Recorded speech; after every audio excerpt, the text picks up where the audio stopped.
Welcome back, knife nerds and everyday carry people.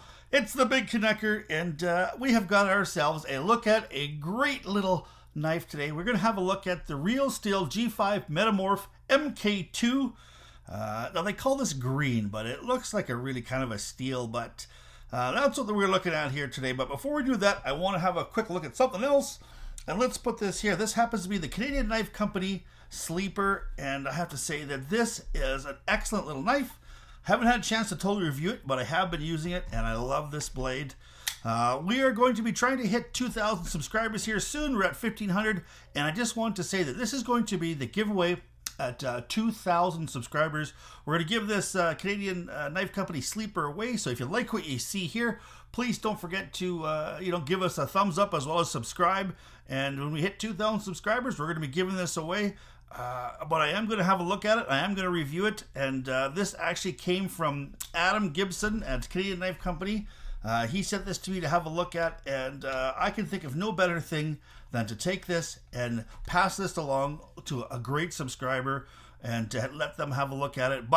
So I am going to review this knife, but I also thought I would give it away at 2,000 subscribers. We're at 1,540 right now. So we've got a little bit of a ways to go. So please don't forget to hit the thumbs up as well as subscribe. So let's have a look at this Real Steel G5 Metamorph. This knife here, I have wanted one of these for such a long time. Now this isn't I guess you would probably call this like almost like a Grail knife. It's not a crazy expensive one. House of Knives in Canada here has got it for about 81 bucks. And then you look at, let's see, the Knife Center in the U.S., it's $60.50. Both those are plus taxes and shipping. So, I mean, it's a sub $100 on both countries. But it is an excellent knife. And I really wanted one of these since they were the Real Steel G5 Metamorph, the very first edition. There was a few things that they wanted to do. So they ended up, let's just see what they ended up doing. They ended up putting some grip on the aluminum. That was a difference between the 1 and the 2. The other thing is they kind of smoothed this down a little bit here. I guess it was a little bit kind of pointy in the hand, and it wasn't very comfortable. And the other thing they did is they put a deep carry clip in here, which I think all three of those things are really quite excellent to do. Excellent things to do. Now, the G5 Metamorph, the first one was very slippery. This one is kind of slippery in its own right. You know, this little handle here is supposed to be kind of for grip. This pattern, it doesn't do a whole lot for grip. It looks good. I think it looks really, really nice. Especially when you're looking at this in person, I think it's a really, really good looking knife. Now this thing, like I said, it comes in blue. It comes in this green. I don't know. I can't remember what other color. I think it comes in orange. But it is an excellent front flipper, and this is one of my favorite knives that I've ever owned, and I'm going to tell you why. And it just seems to be a whole lot of like super tangible things on why this is such a great knife. Sometimes things just strike somebody really, really in such a positive way, and that's what this knife does to me. And even after getting this knife, and even its shortcomings, I still like it quite a bit, and I think it's a really excellent blade for sub $100, and I think a crazy good budget blade for 60 bucks, especially in the United States. If you've got 60 bucks and you're looking for a gentleman's carry, this has got to be in your top 10 for sure. So let's have a look at this. Let's have a look at the old specifications. So now it is kind of on the bigger side for a gentleman's carry. Here we've got a oh my goodness, this thing is stuck. Oh, I was trying to open this backwards. I feel like such a dipshit. But here you've got the Akuchi, and you've got a Civivi here too as well. So you've got two of the front flipper kind of gentleman's carries, and we'll even throw this one in here. This one happens to be the Spyderco Smock, and you can see that this is a really quite a big knife with the blade. Now the blade is 3.43 inches long, and the thing overall length, I think it's 8 point some, so it's 8.15 inches long. So you can see that it is a really, really, it's a large knife it's a lot larger than you would think it is. You know, if you've had this Savivi or this Ayacuchi here, and you thought you saw it in the pictures and it arrived, you thought, oh my goodness, this is quite a bit smaller than I thought it was going to be. That's how I thought this G5 Metamorph would be, despite knowing what the actual numbers mean on a page. You know, 8.15 inches long and 3.54 inches long for the blade. It's not until it arrives that you really see actually how big this knife is. And this is a really, really big knife. You can see that the blade length is actually longer than the smock. And this smock was one of my favorite all-time knives. And this G5 Metamorph 2 is extremely usable for such a big knife. But there is a little bit of a caveat to that. So let's go over this whole thing. So 8.5 inches long, 3.54 inches long in the blade. Now the weight is 2.57 ounces, so it is on the very, very light side. It's Sandvik 14C28 N steel, which is kind of a budget steel, but I would say definitely the top end of the budget steel. Now Sandvik, part of the reason its steel is so nice is it's such a clean steel. They don't have any little junk elements in there. Their cutting carbides are spread throughout the entire steel, so it's just a really excellent steel, a very, very clean steel too as well. Now the edge is plain here. Now the edge itself here is 0.12 inches. Now they actually call that 3 millimeters, but you can see how it's quite a thick stock here, and then it tapers, and then it gets thicker again as you get towards the tip. And that just seems to give it a little bit of tip strength because it is a very slender blade. I don't know what the actual thickness of the blade, tallness of the blade, but you got to say it's probably 5/8. Really, really thin. Now, it happens to be a Michael Walker liner lock with aluminum sculpted scales, along with a sculpted backspacer. That is really, the fit and finish on this knife I think is excellent. There's no real difference in the back here. It's very, very flush. This little design, I think it's just a very, very gorgeous, pretty looking knife.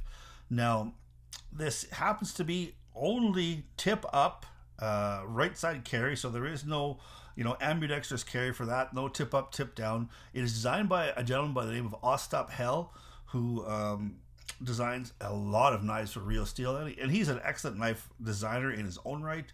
This happens to be built in China, so take that for what you want. It is a budget offering, and it does have one of the things I'm glad it has. It actually has a lanyard hole. Now, a lot of times people don't like lanyard holes. They think that it breaks up the design of the knife, and I happen to think the opposite. If you don't want to have a lanyard hole, please put a lanyard pin in there that you can tie a lanyard to, and give us the option of whether or not we want to have a lanyard for all you knife designers out there.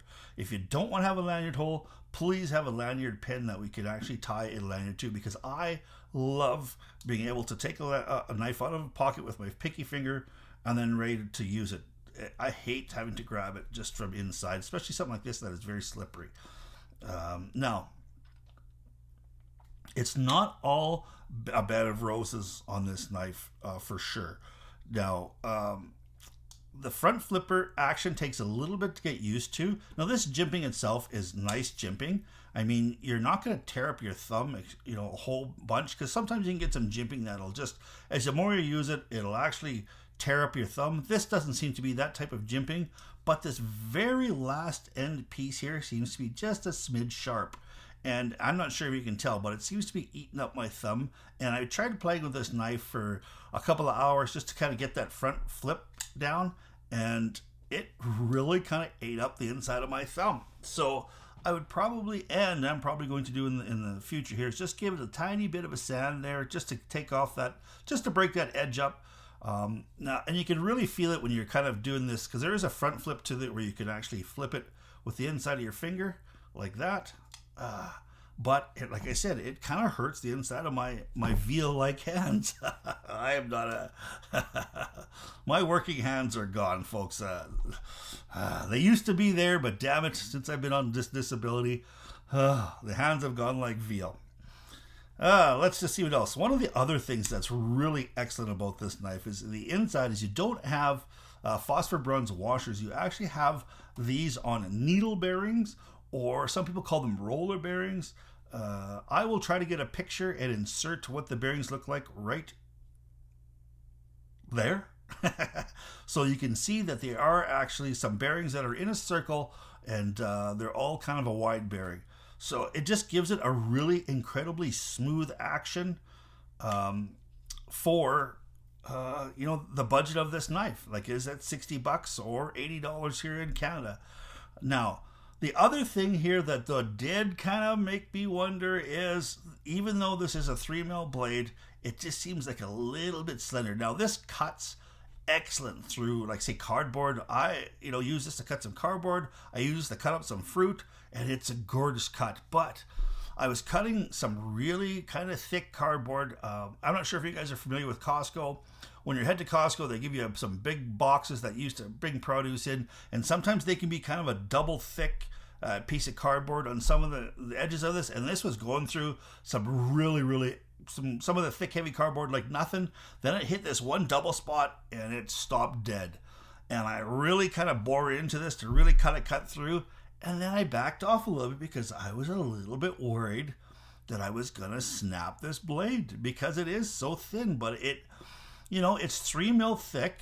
It's 3.5 inches long. It just doesn't have a very tall profile. And I felt a little bit odd. Now, it wasn't that there was any sort of give to the knife. It just was my own little, how slender it is, the aluminum handle, how thin this blade was. I just didn't want to bear down with all my might and cut through that. And believe me, it had got to that, and it was really kind of tough to cut through that. So I was a little bit, and that could be something that's my own bias rather than what the actual function of the knife was. And I just didn't want to break it.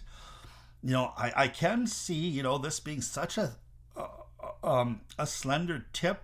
It is breaking, and at 3.5 inches long, it's got some length out there. And I just think sometimes, maybe if you're in there and you kind of go twist sideways, because sometimes you do twist sideways and you put some lateral stress on some knives, I'm a little concerned that this blade would snap. And that's just so I wouldn't call this a heavy duty everyday carry knife, despite the fact that it is such a large blade. I would call it more of a kind of a light to medium duty gentleman's carry, with the ability to do a little bit more than your average gentleman carry. Now, ergonomically, I think that despite it being a very square kind of design, it's fairly comfortable. I mean, these edges here are really kind of sharp on them. So, I mean, to do some repetitive cutting with this for hours, I think you're looking for some trouble. But to pull this out, to carve an apple, to cut some cardboard, to cut a tag, to open up a box, I think you've got an excellent little cutter here, an excellent little slicer. I just wouldn't say the ergonomics are fantastic on it, that's for sure. Now, the fidgetability on this, once you get the hang of that flicking, I think it's excellent. It is certainly drop shot, so you can see that it definitely, it'll drop shot with a little bit of a shake, but if you don't have the lock on there, it is definitely, smooth as butter, smooth as glass. I don't think you'll have any issues with this kind of flipping around. Now, it is on the blade is on the lighter side, so when you are flipping it down, even if it drops the blade on top of your thumbnail, that's not the end of the world. You're not going to cut your thumb off that way, because there are some heavy duty blades out there, like the John Gray GPB1, that Kaiser knife. That's a big, thick, heavy chopping blade that I would worry would cut into my thumbnail. But this one doesn't seem to be. You can choke up a little bit, and then you've got an unsharpened trail in the bottom here that you can use. But it just seems like a little bit of a weird thing to kind of get so close up there. When you really feel like closing the knife, you're kind of halfway through there, and when you flip it down, the blade's going to hit your thumbnail, but it's not so heavy that it's going to cut into it. Take that for whatever you want, a grain of salt. Overall, I really like the knife. I'm glad that I picked it up, and I'm glad that I have it in my collection. Will it be one of my gentleman's carries? I think so. I think so. I mean, this happens to be right here. This Ikuchi happens to be right now my favorite gentleman's carry. I love this swooping blade. I love the fidgetability of this knife. This happens to be my number one gentleman's carry. But on a backup day, if I'm looking at something a little bit different, I don't see why I wouldn't carry this as a little bit of a backup from my regular backup. Yeah, so on a scale of 1 to 10, I'm going to give this a 7 out of 10. I think it's an excellent blade. It's an excellent EDC blade. And if you've got, a spare, 80 or 60 bucks, you want to buy it brand new, I think it's a no-brainer. Put it in your pocket. You're going to enjoy it like crazy. If you happen to find one on the secondary market like this one here, I think I ended up getting this one here on the secondary market for about 55 or 60 bucks. That's definitely a no-brainer. I'm glad that I did. And I would buy this knife again if I happen to have lose this or break it, because I think it's that good. 7 out of 10. Hope you enjoyed this review. Please stay safe out there. Please keep your stick on the ice. The shiny side up. This is the Big Canucker saying adios.